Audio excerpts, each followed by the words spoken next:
जोधपुर से आपको इस वक्त की बड़ी खबर बताते हैं। साध्वी प्रेम बाइसा की मौत के मामले में बड़ा खुलासा हुआ है। एसआईटी की शुरुआती जांच में यह खुलासा हुआ है। एसआईटी प्रमुख एसीपी छवि शर्मा से खास बातचीत की है और उसमें यह साफ नजर आया कि एक से ज्यादा इंजेक्शन साध्वी को दिए गए थे। पूछताछ के दौरान कंपाउंडर ने यह खुलासा किया है। देवी सिंह की डिग्री की पड़ताल की जा रही है। पोस्टमार्टम रिपोर्ट आने में वक्त लग सकता है, अभी 2 से 3 दिन का समय लग सकता है। जरूरत पड़ने पर साध्वी के पिता से भी पूछताछ होगी। मामले से जुड़ा हर व्यक्ति शक के दायरे में है। आपको बता दें कि एसआईटी के प्रमुख एसीपी छवि शर्मा ने एनडीटीवी से बातचीत में बताया कि पूछताछ के दौरान कंपाउंडर देवी सिंह ने स्वीकार किया है कि उसने साध्वी को सिर्फ एक नहीं बल्कि एक से ज्यादा इंजेक्शन दिए थे। उन्होंने बताया कि कंपाउंडर का कहना है कि उसे केवल एक डेक्सोना इंजेक्शन ही नहीं बल्कि कुछ अन्य इंजेक्शन भी दिए थे।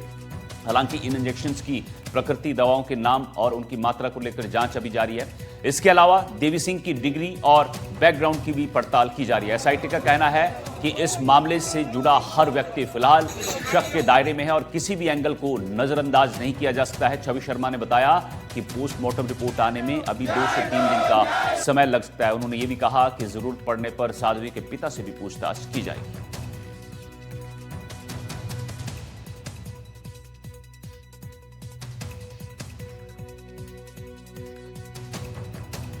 मैम, पूरा टाइमलाइन क्या है और अभी शुरुआती जांच में क्या सामने आया है? जो घटनाक्रम, जैसा कि पिताजी वीरमनाथ जी ने बताया हमें लिखित रिपोर्ट में, वो इस प्रकार है कि ये क्योंकि इनकी तबीयत वेडनेसडे को 28 को थोड़ी सी ख़राब थी, जिस पर इन्होंने कंपाउंडर को घर पर ही इन हाउस ट्रीटमेंट लिया, जिसने कुछ इंजेक्शन भी एडमिनिस्टर किया साध्वी प्रेम बाइसा पे, जिसके बाद उनकी तबीयत अचानक ज़्यादा बिगड़ने लग गई, जिस पर उनको एक प्राइवेट हॉस्पिटल ले जाया गया। प्राइवेट हॉस्पिटल में डॉक्टर्स द्वारा बताया गया कि इनकी मृत्यु हो गई है।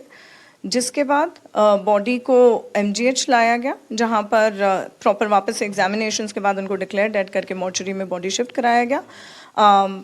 उसके बाद मेडिकल बोर्ड का गठन कर उनका पोस्टमार्टम कराया गया है। अभी पोस्टमार्टम के अंदर ओपिनियन रिजर्व रखी गई है और एफएसएल टीम द्वारा जो लास्ट उनका प्लेस ऑफ इंसिडेंट है उसको सिक्योर किया गया और एफएसएल टीम द्वारा उसका निरीक्षण किया गया और पुनः उसको कुछ हिस्से को, जो उनका मूवमेंट का एरिया था, उसको सिक्योर भी किया गया है और अगर आवश्यकता होगी तो पुनः निरीक्षण किया जाएगा।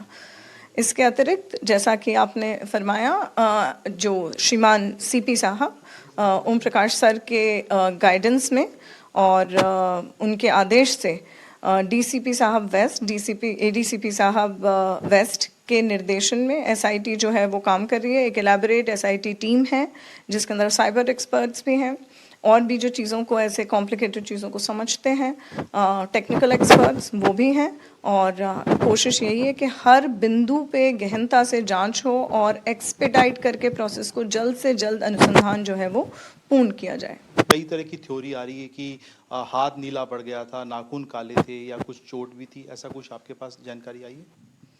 इसके अंदर जो भी बातें हैं, जो आम जन कह रहे हैं, वो बहुत ज़्यादा एक्सपर्ट व्यू के अंदर उनकी रिलायबिलिटी नहीं है। मेडिकल बोर्ड द्वारा प्रॉपरली उसका पोस्टमार्टम जो है बॉडी का वो किया गया है और बाकी बहुत सारे एस्पेक्ट्स होते हैं। पोस्टमार्टम स्टेनिंग भी होती है, कई एस्पेक्ट्स होते हैं जो हम और आपकी जगह मेडिकल एक्सपर्ट्स बेहतर बता पाएंगे। एक जानकारी ये भी आ रही है कि मल्टीपल इंजेक्शन दिए गए थे मैम, ये कहाँ तक सही है?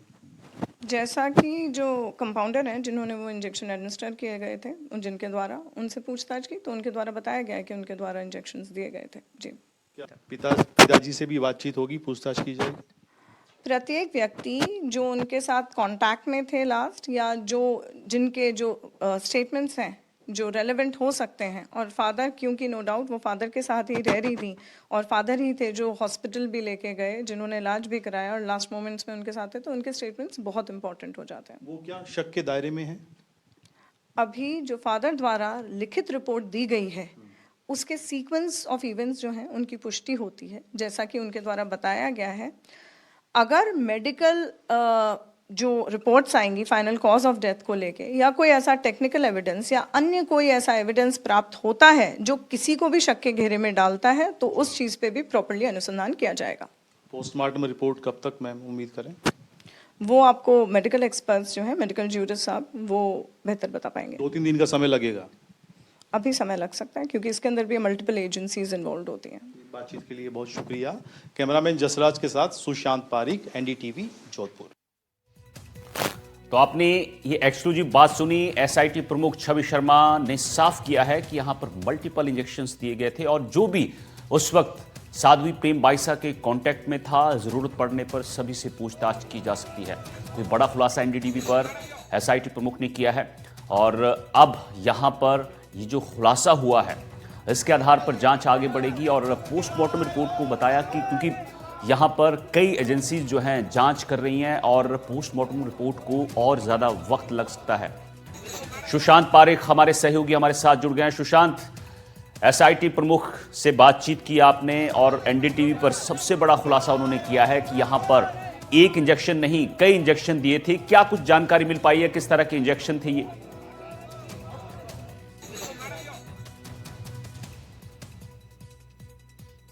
हो गया था कि डेक्सोना दिया गया है जो कि आमतौर पर स्टेरॉइड होता है और किसी भी तरह की स्वेलिंग में सूजन को रोकने के लिए, सांस से जुड़ी समस्या को ठीक करने के लिए या फिर एलर्जी में ये काम आता है। लेकिन दूसरा इंजेक्शन क्या कोई पेन किलर था, उसकी दवा की प्रकृति क्या थी, उसका नाम क्या था, ये अभी साफ नहीं हो पाया है। लेकिन ये जरूर पूछताछ में पता चला जो देवी सिंह कंपाउंडर है उससे कि उसने एक नहीं एक से ज़्यादा इंजेक्शन दिए थे। और इस बात की भी पड़ताल की जा रही है कि क्या जो दूसरे इंजेक्शन दिए गए हैं वो जानलेवा हो सकते हैं या नहीं। हालांकि ये सारे कॉज जो हैं, डेथ की वजह क्या रही, ये पोस्टमार्टम रिपोर्ट आने के बाद साफ हो पाएगा और पोस्टमार्टम रिपोर्ट में भी 2 से 3 दिनों का वक्त लग सकता है, जैसा कि एसीपी हमसे बातचीत में बता रही थी। लेकिन इससे पहले पुलिस सारे पहलू, सारे एंगल जो है वो खंगालने में जुटी है। कंपाउंडर के पास डिग्री क्या है, उसका बैकग्राउंड क्या है, क्या वो इस काबिल था कि वो इलाज कर सके, उसके पास राइट्स थे और वो कितने दिनों से ये ट्रीटमेंट कर रहा था, उसके बैंक खातों के बारे में, उसकी डिग्री, उसकी एजुकेशन, उसका बैकग्राउंड सारा चेक किया जा रहा है। इसके साथ साथ इस बात की भी पड़ताल की जा रही है कि आश्रम से जुड़े हुए तमाम जो लोग हैं उनके बैंक ट्रांजैक्शन, हालिया ट्रांजैक्शन क्या हैं, उनकी संपत्ति क्या है, आश्रम की संपत्ति क्या है और साध्वी से जुड़े तमाम लोगों के मोबाइल जो फोन कॉल हैं उनकी भी पड़ताल की जा रही है। कौन किससे बात कर रहा था, क्या किसी तरह की कोई भी कॉन्स्पिरेंसी इस दौरान अगर हुई हो तो इस पता लगाने की कोशिश की जाए। साथ ही साथ उनके सोशल मीडिया अकाउंट्स, हैंडल भी चेक किए जा रहे हैं। एक बड़ा अपडेट इसमें यह भी है कि जो अस्पताल सबसे पहले जहां पर उनको ले जाया गया था उसको भी नोटिस दिया गया है। बिल्कुल, मैं वहां के बड़ी खबर, बड़ा अपडेट आप दे रहे हैं। सुशांत, जोधपुर से आपको बड़ी खबर बता दें, साध्वी प्रेम बाइसा की मौत मामले में एसआईटी का बड़ा एक्शन हुआ है। मामले से जुड़े लोगों और संस्थानों को नोटिस जारी किए गए हैं। कंपाउंडर देवी सिंह को यहां पर नोटिस जारी किया है। नर्सिंग डिग्री से जुड़े सभी दस्तावेज मांगे गए हैं। डिग्री सही है या नहीं जांच कर रही है एसआईटी और मोबाइल नंबर और कॉल रिकॉर्ड भी जांच के दायरे में। घटना वाले दिन का सीसीटीवी फुटेज मांगा गया है। नोटिस में देवी सिंह से यह भी पूछा गया है कि उन्होंने कौन सी दवाएं दी थी, कितनी मात्रा में दी और दवाएं कहां से लाई गई थी। उनका मोबाइल नंबर और कॉल डिटेल्स रिकॉर्ड भी जांच में शामिल किए गए हैं।